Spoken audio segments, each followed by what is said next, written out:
Good evening. I'd like to call the meeting to order at 6:34.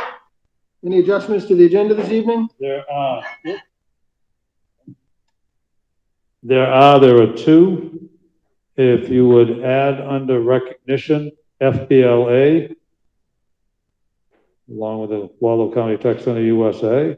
And then under new business, under letter B, if you could add a second bullet, it's consideration of Josh Toothaker, middle school baseball coach. We can explain more of that when we get to it. Those are the two adjustments. Motion to accept the agenda as adjusted. Any discussion? All those in favor?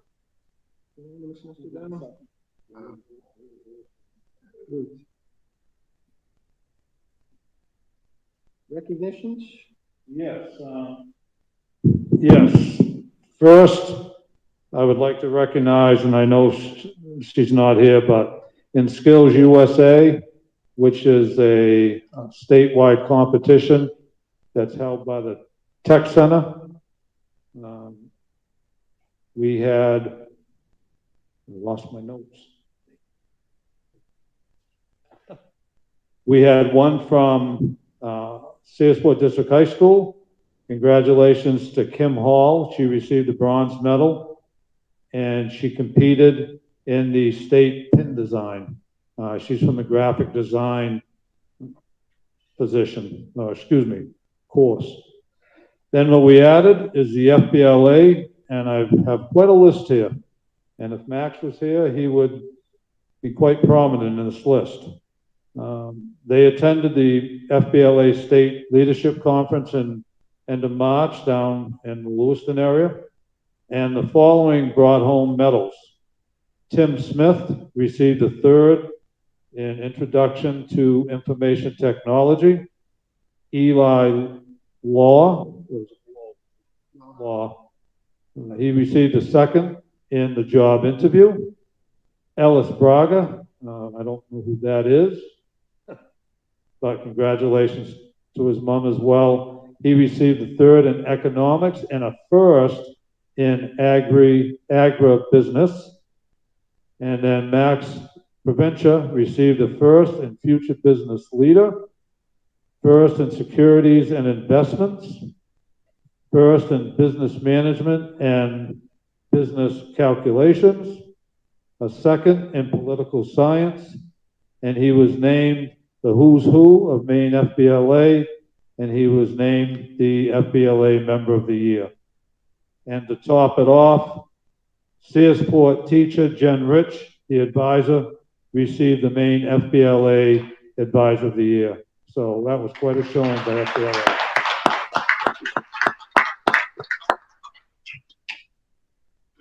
Yeah, that's some recognition. Consideration of the regular board meeting minutes, March 29th, 2022. I get a motion? I get a second? Any changes, corrections, additions? Seeing none, all those in favor? Thank you. Consent agenda, which requires no action. Policy committee meeting minutes, March 28th and April 4th of 2022. Any presentations this evening? No. Anybody from the public wish to address the board at this time? Seeing none, report from the superintendent. I do have a couple points.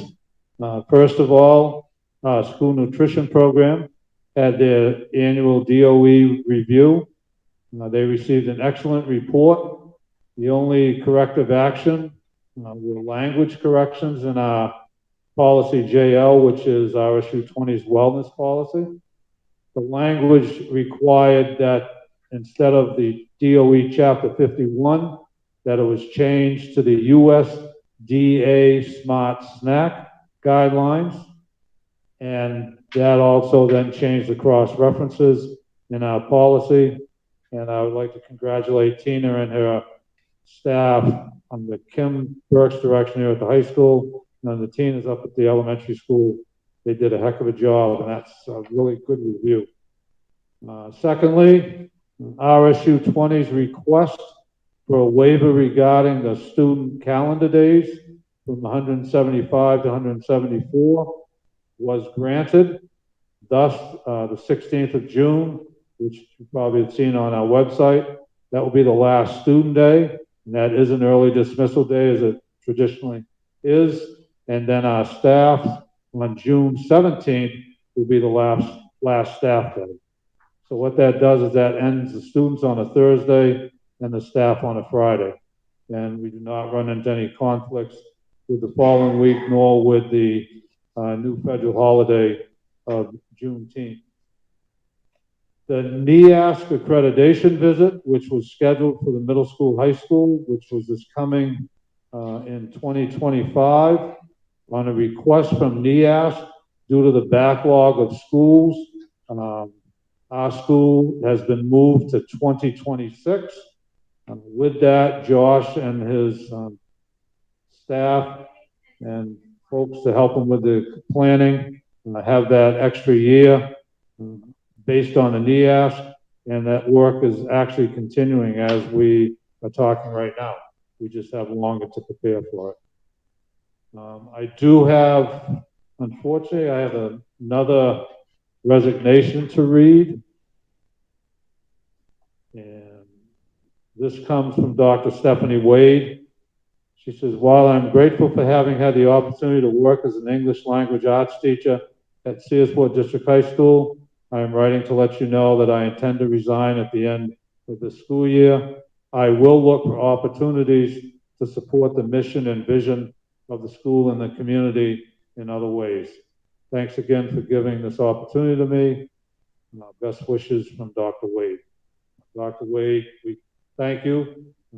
She has done outside work, meaning outside the classroom, working with the students, but she's also taken her post-secondary experience and brought it to our staff as well.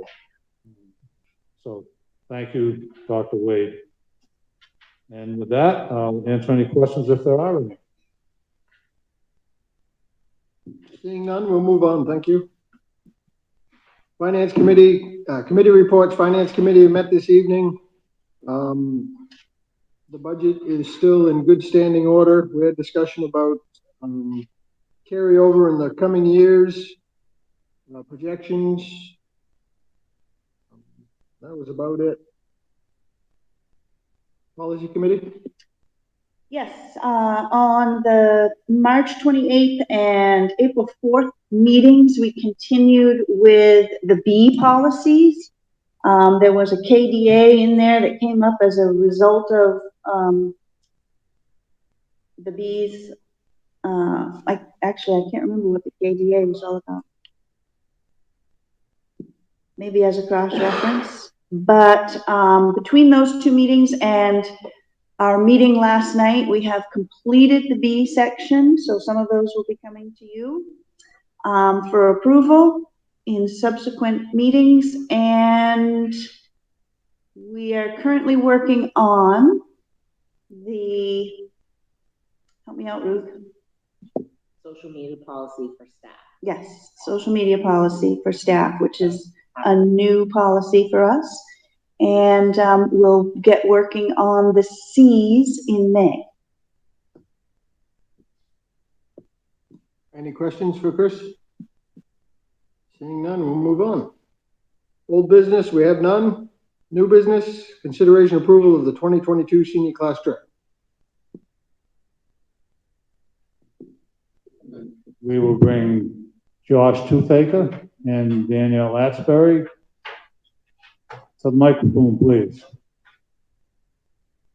Are there handouts for the board? No, we did not receive a field trip request.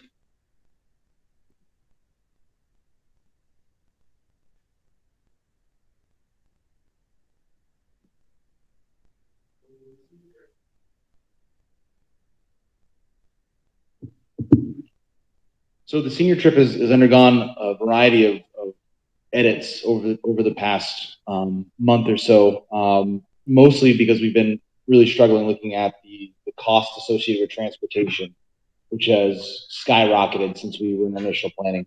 But right now, the itinerary as it stands for this particular senior class trip, it's going to be a twofold trip. The first leg of it will be on June 4th. We'll be taking school transportation up to Bingham, Maine to go rafting with North Country Rivers. So we'll be on the Kennebec River for that day. We'll be staying the night over in their cabins. They have accommodations there, separate cabins for the boys and the girls. So the total of that particular part of the trip is about $3,500. That includes food and meals and lodging throughout the whole that night. The next day, we'll be picked up from Bingham and transported down to Portland to stay at the Barry West Manor Inn. And then we'll have time to go over to Old Orchard Beach and Funtown Splashtown. So you can see the prices that are there. And then June 6th, we'll be transported back, which is a Monday, back to school. We have about 23 people attending, so 19 kids, 3 chaperones, plus the bus driver.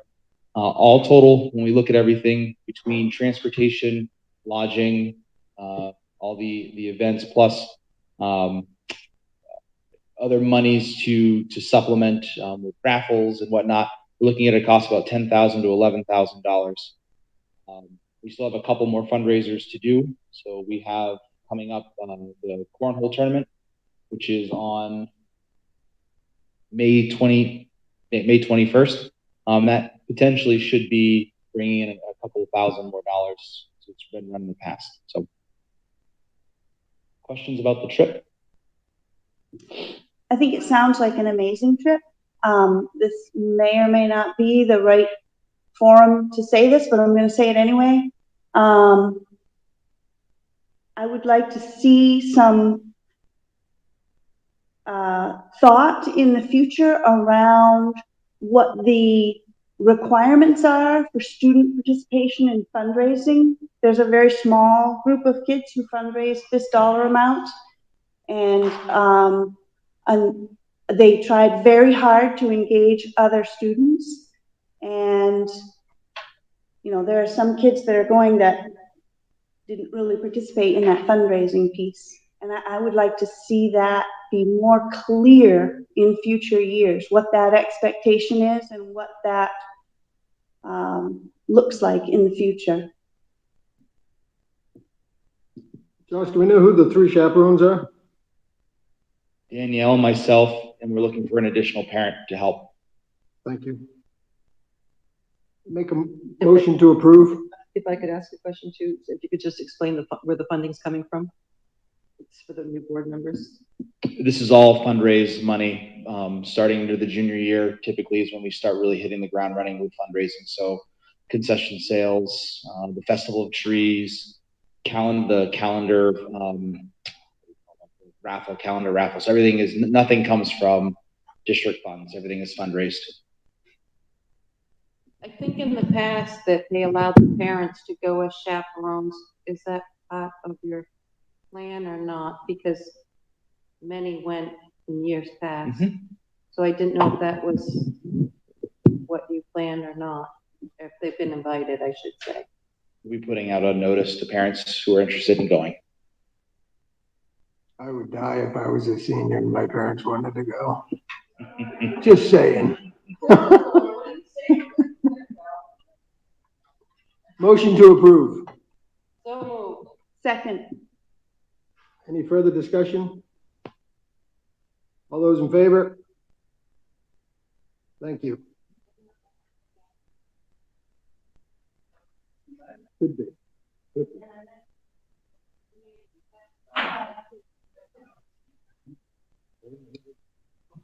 Moving on to B, consideration approval of the following support staff hire: Samantha Osborne, SPED EdTech 2, Stepping Stones, SES, and Josh Toothaker, middle school baseball coach.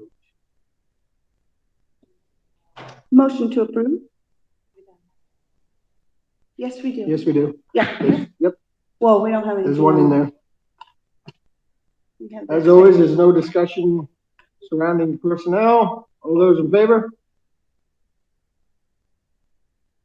Opposed, abstentions, unanimous?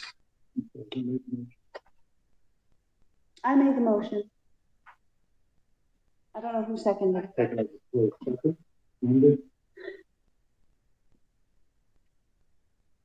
Consideration and approval of the 2021 audit. Is this the first reading or the second? Did I miss the first? It doesn't require multiple readings, just the board accepting it. It's already finalized. Okay, we don't have to do it twice Nope. anymore? Okay. I make a motion to approve the 2021 audit. I'll second it. Discussion? Any questions? Any questions? If you can't sleep at night, grab that. You'll be out in minutes. I've asked Deanna just to. So page 17 is the key page in the audit, which the very first column indicates our fund balance and whether it increased or decreased from the previous year. And in this case, it did increase. $3,949,000 is there. About 300,000 of it is already promised to reserve funds that we ask the taxpayers to, or the voters to approve every year, and we will be doing that again. Was there some talk at one of the meetings about asking that money can be moved on those funds as needed? That's going to be on this year's ballot? That'll be on this year's ballot. Well, actually not the ballot, but it'll be here at the public meeting when they vote on the different lines. What do they call those? The different sections in the budget. Articles? Warrant articles. I knew it was warrant articles. And then once it's approved here, the voters just give a yay or nay to the actual budget.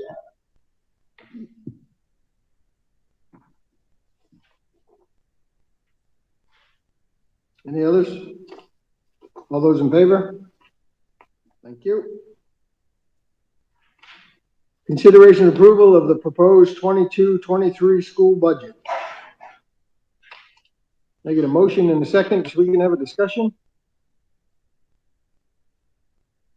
I'll make the motion to approve the proposed 2022-2023 school budget. Floor is open for discussion.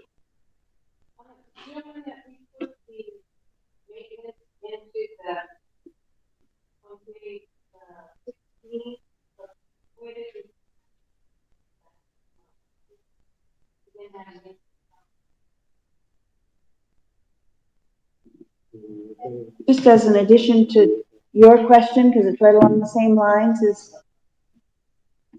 can we just get a rundown of what changed and where?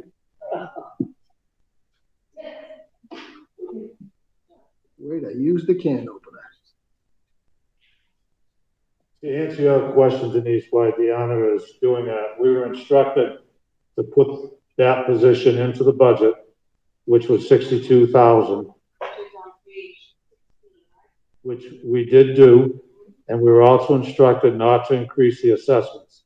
So the way we constructed the budget was to go to the reserve funds and make changes in those.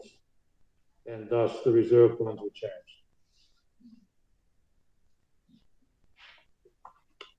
Were they out of one? Was there a portion taken out of each reserve fund, or how did that?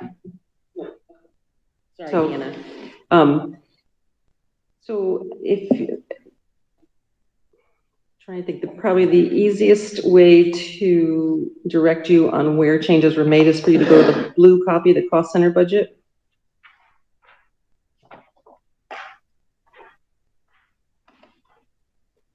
And in cost center 1, we decreased teacher salaries by about 15,000 on line, it's the line 5. The top 2 lines for this one, 10,000 and 15,000, we decreased subs by about 3,700. And then elementary teacher salary, 15,000. So that was pulling out the halftime PE T12 health teacher and putting it to the federal grant. And there was ed tech as well, 2 ed techs. 70,000 was pulled out. We added 70,000 in cost center 1 for the ed techs, and we took out a teacher and some sub money. And then in cost center 2, which is SPED, we removed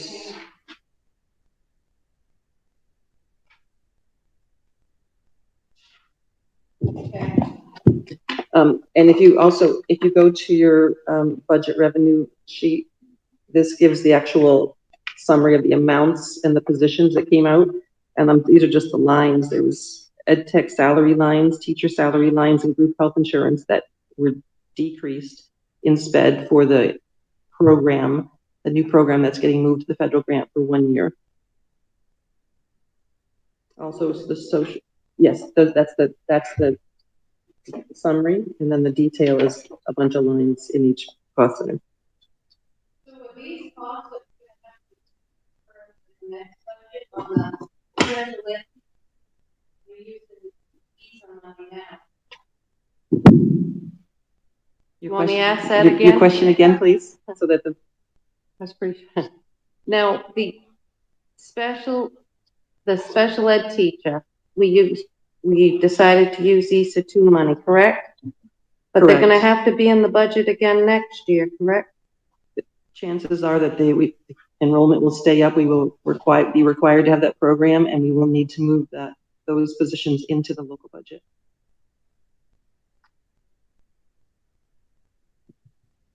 So wait a minute. So, in all reality, we just switched money around on the Easter money, correct? We're using Easter funds for the first year of the program in order to reduce the assessments, the budget increase in the assessments. Yeah. Tabulation, just in your little box over here, we're using $165,000 worth of federal grant money to pay for these positions, correct? Oh, I'm sorry, minus 14. I added one in. 151,000.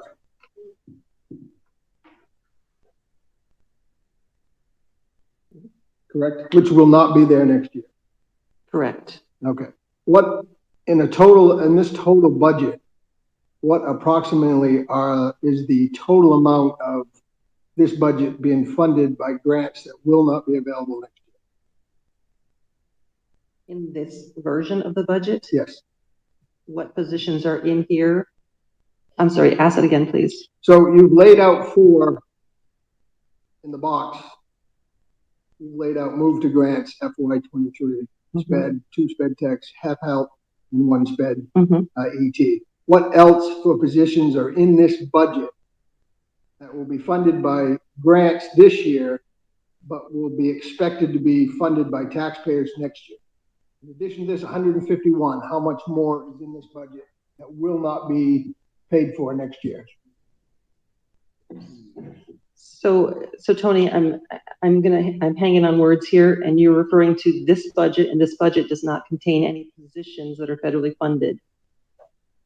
We moved these to grants. Yes, we did. Okay, so next year this grant isn't going to be available. So when we do next year's budget, we will need to bring those positions that are required by law will need to be brought into the local budget. But there will be no guaranteed revenue like there is this year for these positions. We've moved these positions into this money that we can get to lower our assessment. But if these positions are required into next year, it's going to be up to the taxpayer to fund these positions. And my question our additional subsidy that we will get because of our increased enrollment in SPED this year.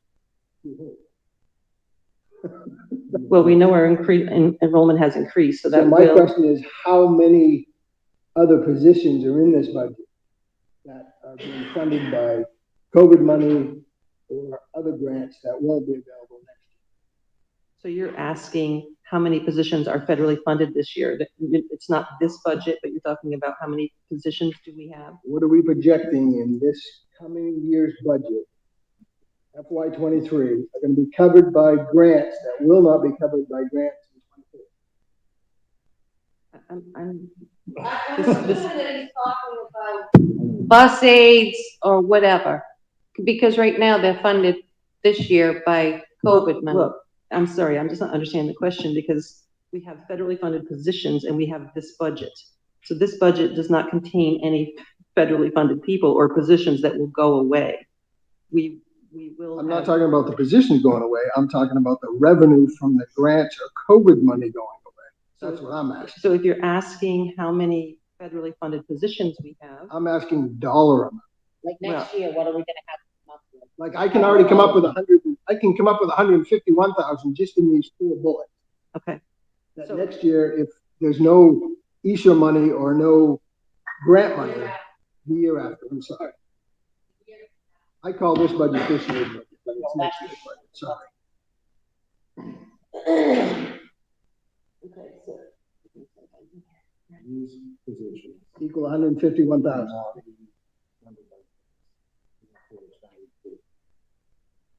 that's correct. Correct. So there's 151,000. Yes. So there's Okay. 151,000. So the answer was the positions that are in the FY '23, which were moved to which are in the grant, those positions will not be funded by grant money for FY '24.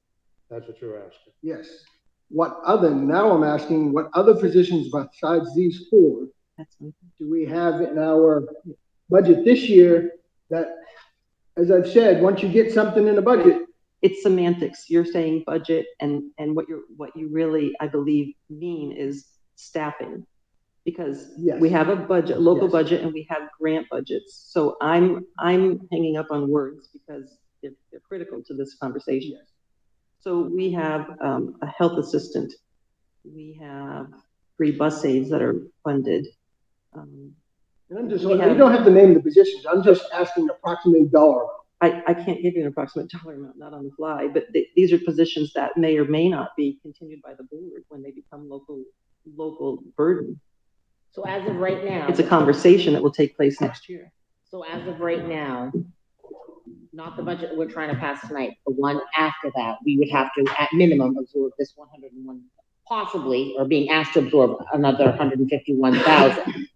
And there are other positions that may then be added to this 151. Yes. And I think he's trying to guess at how many of those other positions right now are currently in the proposed budget that are not part of this red line. Right, I understand the question, and I don't have an answer for that because these are positions that are not guaranteed. They're 1-year positions.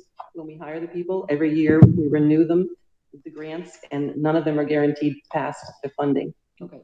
So it's a conversation between administration and the board as to who gets put into a request for the budget next year. I have no answer for that right now. But you still have positions in this '23 budget that we are paying for besides these right here. No, No, there's no positions in this budget, fiscal year '23 proposed budget, that were federally funded in the past. There are none. We took out whatever we proposed in draft 1 based on the board's direction. Yes. I'll explain my reasoning for these questions. We had a discussion at the finance committee meeting, looking at our projected carryover, or whatever you want to call it, fund balance at the end of the year. If you looked at the financial, I left it at the central office, of the current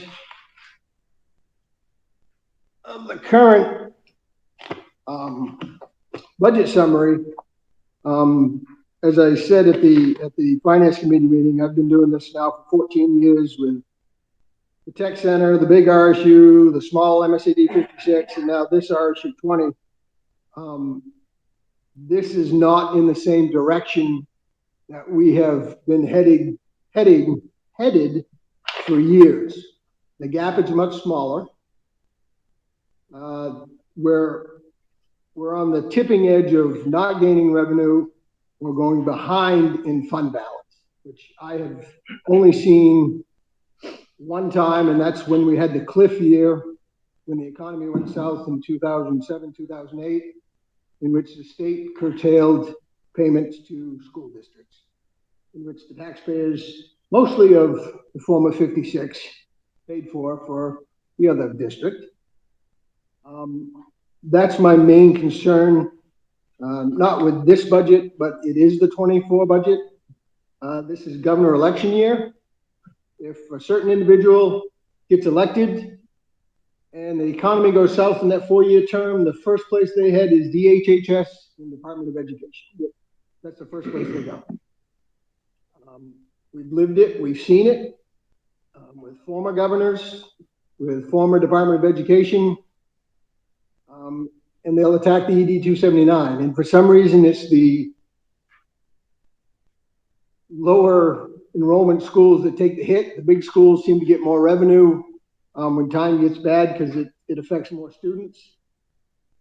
So my concern is with potential revenue and funding and having positions that you can say what you want. It's like a contract. When you get something in a budget or something in a contract, it is nearly impossible to get back out. And that's why I've put a hard, firm stance on certain things in this budget, because I see the writing on the wall, and it will be the taxpayers of the two towns that are going to pay the cost when things go downhill. And with the current, inflation and cost of living and heating oil, I foresee a lot of these towns having trouble collecting their tax revenue this fall, which is just going to lead to more issues. So that's just kind of my background on why I've asked for some of this information. I'm more to plan now and not when it happens. If there hadn't been history of it happening, then I might not be so concerned. But economically, I think the whole world is going to go south as it did in 2008. And unfortunately, education pays the biggest price. Even though it should be the last place they should take money for to pay for the programs. And that's all I have to say.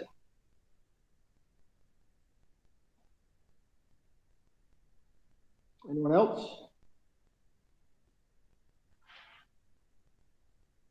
Call for a vote. Oh. Well, before that, Tony, I just have a question for you.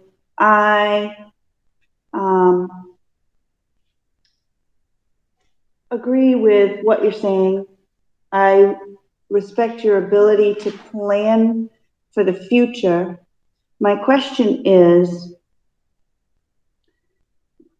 why do you feel so strongly about this maintenance position? Because it doesn't seem to jive with what you're saying about future budgets. That was one of my reasons for wanting to take a tour of the facilities, so we could see the things that nobody has time to do because we're so short-handed, or we have to drive a bus, or we have to do that. That's my reason because we've lived that before with lack of routine maintenance, and it's cost us deeply in the end. Mm-hmm. That was my reason for the maintenance position. Okay, thank you for explaining that. Anybody else? Seeing no one else, motion on the floor was to approve the budget as presented. Correct, Mr. Downey? Yes, you're correct. All those in favor? Opposed? No abstentions.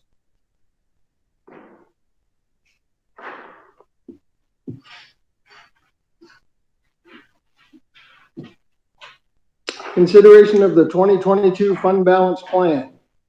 You get a motion? I'll second that. Discussion? So this fund balance plan we bring to the board every year at this time. It addresses the current fund, the fund balance. It begins with the fund balance as of the end of the last fiscal year, which is that audited piece. We subtract out the reserve. We subtract what we allocated to this year's budget. We've added in the $295,000 that extra state subsidy that we received this year that we did not apply to assessments when we passed the budget last year. And so above that gray line, you'll see the $2,219,000 that's available. Just below the gray line, you'll see the fiscal year 22 budget times 9%. The $894,000 is the most that we can have undesignated by the DOE rules or the state statutes. That's just a figure to be aware of. And then the proposed fund balance plan is to take that $2,219,000 and proposed undesignated fund balance 2022 minus 500,000. Fiscal year 23 budget revenue proposed 1,357,000. And the undesignated fund balance to move to reserve funds of 3,362,000, and then the reserve funds listed below, proposed where we would move those monies. And then if you come over to the right, it shows the balances as of today, and then the far right column shows what they will be if the taxpayers or the voters at the meeting approve the reserve accounts as proposed. Those funds would be available to be used to cover fuel, oil, transportation costs, and sped costs that are above and beyond what we have planned for in the budget. These are funds that have to be approved every year to add to them and to spend them. So, Deanna, if, say, our transportation reserve or our transportation costs exceeded our reserve, 150,000, we would then have to, would we be able to take from another reserve, but that would have to go to vote? We will include that in our budget warrant articles to request permission to move funds within the reserves. Okay, thank you. Once the school board approves the warrants, and then when the public approves it, it's a done deal. But after that, like, is there some notice from somebody? I mean, is the school board then notified saying, hey, we've used 100,000, we're taking money from this reserve to put it over here? Or does it just happen behind the scenes and we don't know it till budget? It wouldn't be something that we would report on a monthly basis, and usually by budget time, about this time of year was when we would know whether we needed to use those funds, and the discussion would come up when we were reviewing the fund balance plan. Okay, thank you. It's essentially it's not required a board motion to approve them because it all happens in that process of budget warrant article, the budget meeting approving it, and then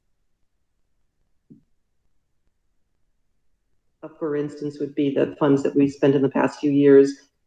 It's been approved to create the capital reserve, and then we use those reserve funds to do the roof on the buildings. That's all upfront when we talk about the reserves, and then it just happens. And so we don't say to the board, well, we spent this much money on the roof because it was already part of the plan. So, in essence, the amount of money we're projecting to add to the fund balance, designated fund balance, supersedes the amount of money we're asking taxpayers to make up the difference, correct? We're adding $362,387 to our designated fund balance, but we're taxing taxpayers $183,000 in extra assessments. Is that assumption correct? I'm sorry, $184,100. Well, yes, but okay. And your question is beyond that? That's a statement. So your question is? So my question is, in FY21, how much did we add to our fund reserve balance to get to this amount of the current FY22? That's the page 17 of the audit. So the beginning fund balance was $3,404,000. The ending balance was $3,949,000. So in fiscal year 21, we added about $550,000 to the fund balance, to the available fund, undesignated and designated fund balance.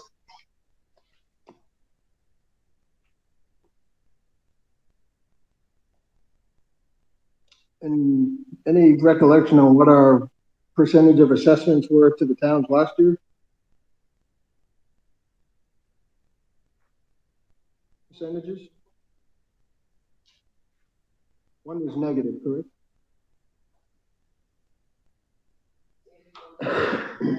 I can put the budget revenue if you want the exact.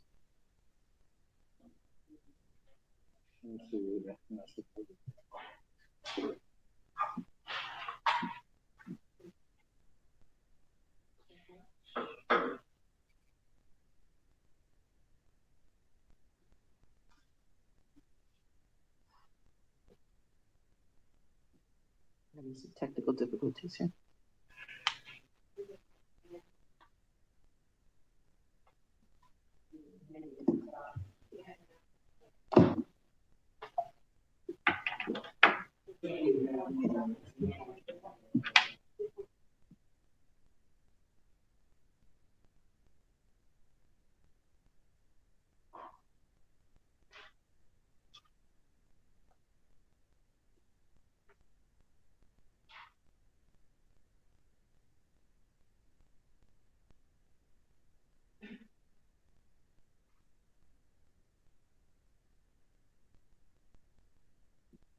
Chris is. FY22. I think he's talking about the budget revenue Correct, worksheet, correct. right? Yes. So, Searsport had a 4.2161 increase and Stockton had a decrease of 2.2263. Thank you. In this year's proposed, I shouldn't say this year, next year's proposed budget, Chris, is that the last step of the roof project? Yes, it is. Which is approximately how many dollars? $121,000. They've held the price of steel for us for 5 years. That project is complete this summer.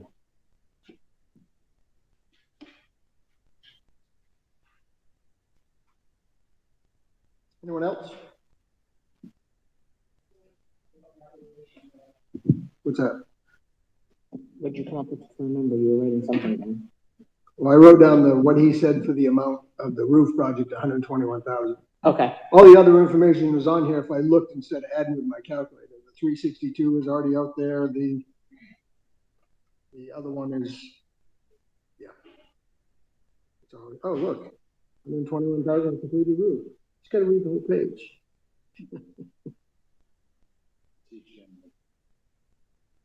Any other questions? Seeing none, we had a motion, correct? Yes, to approve the 2020. Yes, to approve the 2022 fund balance plan. All those in favor? Opposed? Abstentions? It was quick. 5-0.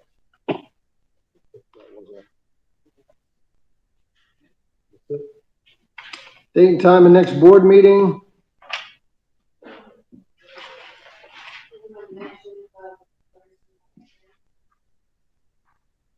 Oh. Yes, a reminder, Thursday night, we need to have minimum 3 people. I know Wendy, Ruth, and Denise are going to the tech center. Chris cannot, you cannot. That is to vote on the Waldo County Tech Center budget. Meal is at 6. Meeting will take place about 6:45, somewhere around there. Right, you do.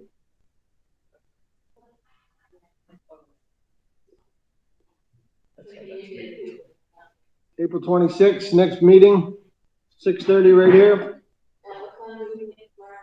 5:30. 5:30. Central office. Negotiation. April 26th, we're gonna take a tour of the buildings. So let's make it 5:30. We'll meet at the elementary school first. Yes. Is there historically, is there a check sheet that you guys, that we know the state has used? I know that that's been, I mean, So, I'm wondering if it as makes I sense said, to have some type of. So I check said sheet. at the last meeting, I mean, you're more than welcome to take notes on things that you think may need some attention. It's not only inside, but it's also outside. For years, we fought to get lights in the parking lot at the elementary school, and that finally happened. But as I said at the last meeting, or one of the, it might have been a budget meeting, in the past, we always had a 3, 5, and 10-year maintenance plan. And I'm hoping that's something we can get back to if we find a full-time maintenance person that will have the time to, you know, throughout the day to tour the facilities and say, you know, this is something that needs attention ASAP. This is in the 3-year plan, in the 10-year plan, and the 5-year plan. So we have those somewhere, but it's been 10 years. I think it's been 10 years since Jim was gone. He was the last one to do those.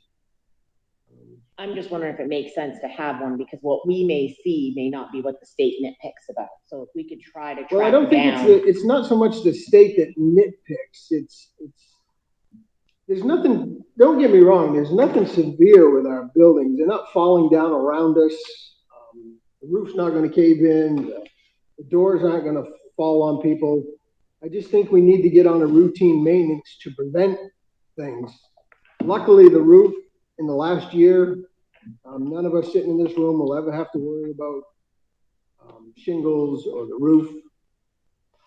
The structure of what is now the middle school used to be the elementary school that was totally rebuilt in 2008, 2009, down to the bare walls, all rewired, all new insulation. I believe we also did that in what they call the Bailey building at the end of the high school. That too was all stripped down to outside walls, re-insulated, rewired. We just need to keep up on maintenance. And we just need more personnel to do it. We honestly do.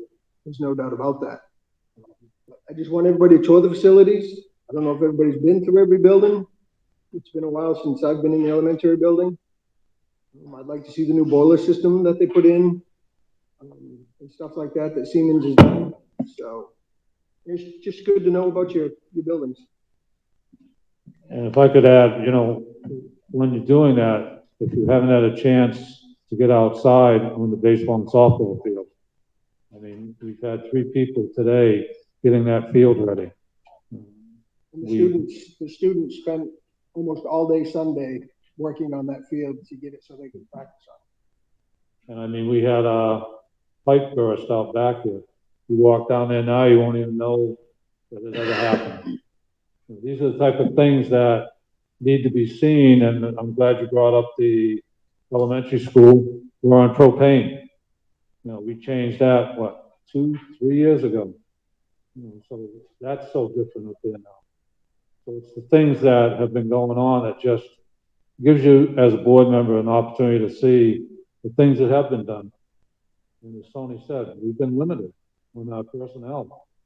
We can do it. So 5:30 on Tuesday, the 26th. Motion to adjourn. All those in favor? Thank you.